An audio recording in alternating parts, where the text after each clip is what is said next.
नमस्कार दोस्तों, finance with Vibhas में आपका स्वागत है। हम आज एक टॉपिक पे डिस्कस करेंगे जो टॉपिक बहुत ही यूजफुल होने वाला है। उसमें हम आपको एनालाइज करके बताएंगे। देखिए, अभी म्यूचुअल फंड में कॉमन मिस्टेक्स क्या होता है। जो न्यू इन्वेस्टर्स होते हैं, जो इन्वेस्टमेंट करने की इच्छा रखते हैं, जो इन्वेस्टमेंट करते हैं, इनफैक्ट जिन्होंने इन्वेस्ट ऑलरेडी किया हुआ है, तो कॉमन मिस्टेक कहाँ होता है जहां से उनको रिटर्न नहीं मिल पाता है।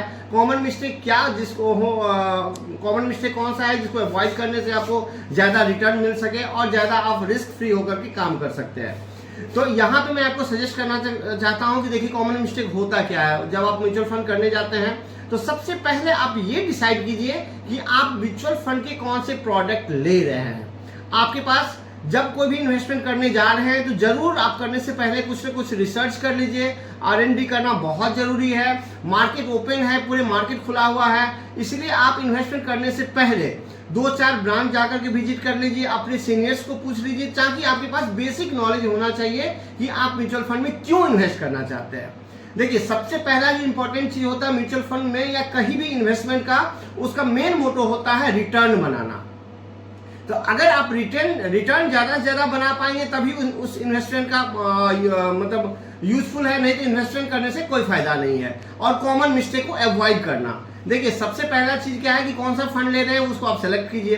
फंड को एनालाइज कीजिए। मान लीजिए कोई ABC कंपनी है जिसमें हम अपना इन्वेस्टमेंट करना चाह रहे हैं, उसका शेयर लेना चाह रहे हैं, या म्यूचुअल फंड में SIP के थ्रू पैसा डालना चाह रहा है, तो वो शेयर की क्या ऑथेंटिसिटी है, उसका बैलेंस शीट को थोड़ा सा एनालाइज कीजिए। उसके परसिस्टेंसी या उसके अंदर जो बोर्ड ऑफ डायरेक्टर है उसका क्या बैकग्राउंड रहा है, किसमें काम करता है, आपके पैसे को कहाँ पे यूज करेगा जिससे आपको जनरेट करके पैसा बना करके आपको रिटर्न दे देगा। तो थोड़ा सा एनालाइज कीजिए। और सबसे जो इंपॉर्टेंट चीज है वो कि हड़बड़ा के इन्वेस्टमेंट नहीं करना है। अगर कोई आप इन्वेस्ट करने जा रहे हैं तो आप सोचिए और जल्दीबाजी में आकर के कोई भी प्रोडक्ट नहीं लीजिए, आप सोचने के बाद लीजिए।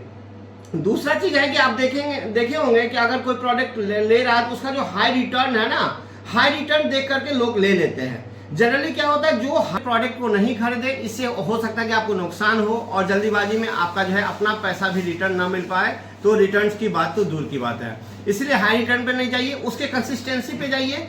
फंड कैसा परफॉर्म कर रहा है वो सोचिए। अगर कोई भी फंड अंडर परफॉर्मेंस है, उसको एनालाइज करके अगर वो लगता है कि अंडर परफॉर्मेंस है तो बिल्कुल उसमें इन्वेस्ट करने से कतराइए, इन्वेस्ट मत कीजिए। अगर लग रहा है कि कोई प्रोडक्ट ऐसे होते हैं जो इनिशियली में मार्केट में आता है और वो फंड रिटर्न नहीं करता, लेकिन उसकी बैलेंस शीट इतनी मजबूत रहती है कि आगे आने वाले फ्यूचर में वो अच्छा रिटर्न देगा, तो डेफिनेटली आप उस फंड के साथ जाइए और अपना जो है रिटर्न बनाइए वहां से। तो ये कॉमन मिस्टेक्स था। मैं सोचा कि म्यूचुअल फंड में जो कॉमन मिस्टेक्स है वो आपको बताऊं, क्योंकि आपके लिए यूजफुल हो। तो आई होप ये वीडियो अच्छा लगे, तो मेरे इस वीडियो में बने रहिए और फाइनेंस विद विभास ऐसे नए चीज आपको लाएगा जो आपके लिए यूजफुल होगा। अगर ये वीडियो अच्छा लगता है तो लाइक कीजिए, सब्सक्राइब कीजिए और मुझे अप्रिशिएट कीजिए, ताकि मैं आपके लिए नया वीडियो लेकर के आ सकूं। तब तक के लिए धन्यवाद।